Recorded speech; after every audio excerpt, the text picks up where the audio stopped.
السلام علیکم ورحمۃ اللہ وبرکاتہ۔ الحمد للہ رب العالمین والصلاة والسلام علی رسولہ الامین وعلی آلہ وصحبہ اجمعین ومن تبعہم بإحسان الی یوم الدین، اما بعد۔ سیرت النبی صلی اللہ علیہ وسلم کے اس سلسلے دروس میں آج کے درس کا عنوان ہوگا بنو سلیم کی جانب نبی کریم صلی اللہ علیہ وسلم کا ایک لشکر روانہ فرمانا۔ آپ صلی اللہ علیہ وسلم عمرۃ القضاء سے جب واپس مدینہ منورہ تشریف لائے تو اس وقت آپ نے مکہ اور مدینہ کے درمیان جو قبائل آباد تھے اور جنہوں نے ہمیشہ مسلمانوں کو نقصان پہنچایا تھا، تو ان قبائل کی طرف چھوٹی چھوٹی جماعتوں کو، چند افراد کے ایک مجموعے کو بھیجنا شروع کر دیا تاکہ وہاں جائے، انہیں ان کی شرارتوں سے روکے اور اسلام کی دعوت دے۔ ایسے ہی ایک واقعہ پیش آتا ہے بنو سلیم کا۔ بنو سلیم ایک بڑا قبیلہ ہے۔ مدینہ منورہ سے مکہ جاتے ہوئے راستے میں بائیں جانب نجد کا جو علاقہ ہوتا ہے، اس علاقے کے صحرا میں واقع قائم رہنے والا یا قیام کرنے والا یہ قبیلہ بنو سلیم، نبی صلی اللہ علیہ وسلم کو اور مسلمانوں کو اس قبیلے نے بہت نقصان پہنچایا ہے۔ جب بھی مکہ والے مدینہ منورہ پر حملہ کرتے تھے تو اس وقت یہ بنو سلیم اور بنو غطفان، یہ دو بڑے ایسے قبیلے تھے جو ہمیشہ کفار مکہ کی مدد کرتے تھے، ان کا تعاون کرتے تھے۔ اب یہاں پر مسلمانوں نے مکہ کے مشرکین سے تو معاہدہ کر لیا تھا، اب ان سے کسی طرح سے کوئی نہ جنگ کرنی ہے، نہ ان کے پاس فوج بھیجنی ہے، وہاں سے مکمل فارغ تھے۔ البتہ جو درمیان میں قبائل ہیں، ان قبائل کے جانب فوج آپ بھیج سکتے تھے، لہذا آپ صلی اللہ علیہ وسلم نے ابن ابی العوجہ رضی اللہ تعالی عنہ کی سرداری میں، ان کی قیادت میں 50 صحابہ رضی اللہ تعالی عنہم کو بنو سلیم کی جانب روانہ کیا۔ مقصد یہ تھا کہ بنو سلیم کو شرارت سے روکے اور انہیں اسلام کی دعوت دے۔ تو یہ 50 صحابہ جب بنو سلیم کے علاقے کی طرف بڑھ رہے تھے تو راستے میں بنو سلیم کے ایک آدمی سے ملاقات ہوئی، اور وہ آدمی حقیقت میں بنو سلیم کا جاسوس تھا۔ اس کو جب یہ پتہ چلا کہ مدینہ والے بنو سلیم کی طرف 50 افراد پر مشتمل آ رہے ہیں، تو وہاں سے نکل کر یہ سیدھے بنو سلیم کے پاس ان سے پہلے پہنچ جاتا ہے، اور پہنچ کر بنو سلیم کو یہ خبر کرتا ہے کہ مدینہ والے آپ کی طرف آ رہے ہیں۔ تو اس اعتبار سے بنو سلیم نے مکمل تیاری کر لی اور جنگ کے لیے تیار ہو گئے۔ کئی افراد کو ادھر ادھر سے انہوں نے جمع کیا، ہتھیاروں کے ساتھ، تلواروں کے ساتھ، تیروں کے ساتھ انہوں نے یہ 50 صحابہ رضی اللہ تعالیٰ عنہم کا استقبال کیا۔ ابن ابی العوجہ رضی اللہ تعالیٰ عنہ، انہوں نے بنو سلیم سے ملاقات کر کے کہا کہ ہم آپ سے جنگ کرنے کے لیے نہیں آئے ہیں، ہم آپ کو اسلام کی دعوت دینا چاہتے ہیں۔ تو انہوں نے فرمایا لا حاجت لنا الی ما دعوتنا، آپ جس چیز کی ہمیں دعوت دے رہے ہو ہمیں اس کی ضرورت نہیں ہے، آپ اسلام کی دعوت دے رہے ہو، ہمیں تمہارے اسلام کی ضرورت نہیں ہے، لہذا آپ ہمیں دعوت نہ دیں۔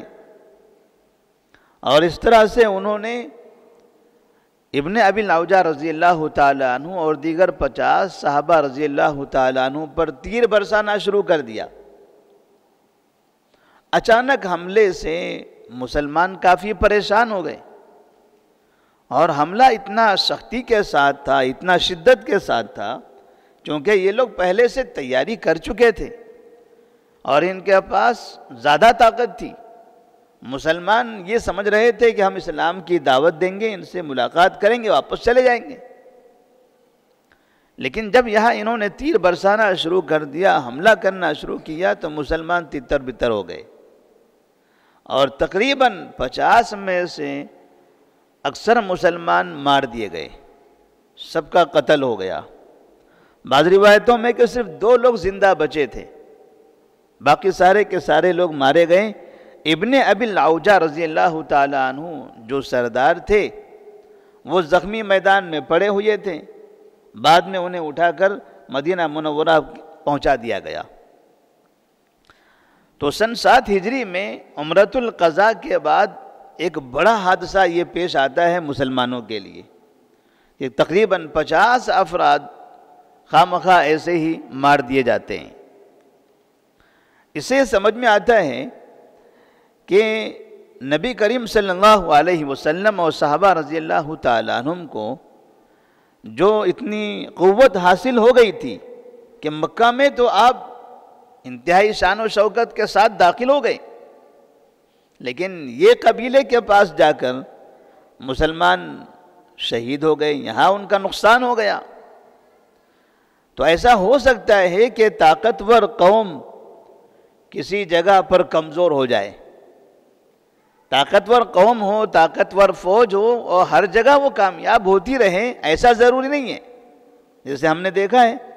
ابھی قریب ہی کی بات ہے، دنیا کی سپر پاور طاقت الگ الگ جگہوں پر جس نے مسلمانوں پر حملے کر کے مسلمانوں کو تباہ کیا، لیکن آخر ایک جگہ پر جا کر اسے شکست کھانی پڑی، وہ کمزوری کا مظاہرہ کر کے واپس چلے گئے۔ تو نبی کریم صلی اللہ علیہ وسلم کے ساتھیوں کے ساتھ بھی اس طرح سے طاقت آ گئی تھی، لیکن یہاں آنے کے بعد ان کا نقصان ہو گیا۔ تو یہ ایک مسلمانوں کے لیے امتحان بھی ہے کہ مسلمان یہ نہ سمجھیں کہ اگر ہمارے پاس طاقت آ گئی، قوت بڑھ گئی، تو ایسی صورت میں اب کبھی بھی کسی بھی جگہ ہمارا نقصان نہیں ہوگا، ہم ہاریں گے نہیں، ہم شکست نہیں کھائیں گے، ہمیشہ ہم جیتتے رہ جائیں گے۔ اللہ تبارک و تعالی ایمان والوں کو آزماتا رہتا ہے، کبھی انہیں جیت عطا کرتا ہے، کبھی وہ شکست کھا جاتے ہیں۔ تو اگر جیت جاتے ہیں تو ان کے لیے یہ خوشی کی بات ہے، ان کے لیے انعام ہے اللہ تبارک و تعالیٰ کا، اور اگر وہ شکست کھا جاتے ہیں، ان کا نقصان ہو جاتا ہے، وہ زخمی ہو جاتے ہیں، وہ شہید ہو جاتے ہیں، تو ایسی صورت میں یہ بھی اللہ کا بڑا فضل ہے۔ شہادت کی موت یہ اللہ کا فضل ہے۔ جنگ کے میدان میں اسلام کی خاطر کہ ایک مسلمان زخمی ہو جائے تو اس پر بھی اللہ تبارک و تعالیٰ انہیں ثواب عطا فرمائے گا۔ تو نبی کریم صلی اللہ علیہ وسلم نے اس طرح سے جو ان قبائل کی جانب الگ الگ قافلے روانہ فرمائے تھے، تو بعض جگہوں پر مسلمانوں کا نقصان ہوا اور بعض جگہوں پر مسلمان کامیاب ہو کر واپس پلٹے ہیں۔ بنو سلیم کا یہ حال تھا سن 7 ہجری میں کہ اس نے 50 کے قریب مسلمانوں کا قتل کیا، لیکن سن 8 ہجری کے بعد یہ سب کے سب مسلمان ہو گئے۔ بنو سلیم جو قبیلہ ہیں سن 8 ہجری کے بعد سب مسلمان ہو گئے، کیونکہ جب انہوں نے دیکھا کہ مکہ فتح ہو چکا ہے، جو ہمارے پیچھے ہماری ایک طاقتور قوم تھی، اب ان کی طاقت نہیں رہی اور مکہ والے بھی خود مسلمان ہو رہے ہیں، تب یہاں پر اللہ تبارک و تعالیٰ نے ان کے بھی دلوں کو بدل دیا اور یہ بھی اسلام میں داخل ہو گئے۔ تو آپ صلی اللہ علیہ وسلم نے جہاں ان قوموں سے جنگیں کی، وہیں پر ان قوموں کو بعد میں اسلام میں داخل کیا۔ ایسا نہیں کہ طاقت آنے کے بعد ان کا خاتمہ کر دیا ہو، بلکہ ان کو باقی رکھا، انہیں اسلام کی دعوت دیتے رہے، یہاں تک کہ سب کے سب مسلمانوں کی طرف منتقل ہو گئے، انہوں نے کفر چھوڑ دیا، اور یہی افراد بعد میں دنیا کے اندر اسلام کو عام کرنے، اسلام کو پھیلانے میں نبی کے مددگار بنے۔ تو اللہ تبارک و تعالیٰ سے دعا ہے کہ اللہ تبارک و تعالیٰ تمام مسلمانوں کو نبی کریم صلی اللہ علیہ وسلم کی سیرت کے ان واقعات کو پڑھ کر صحیح سمجھنے کی توفیق عطا فرمائے،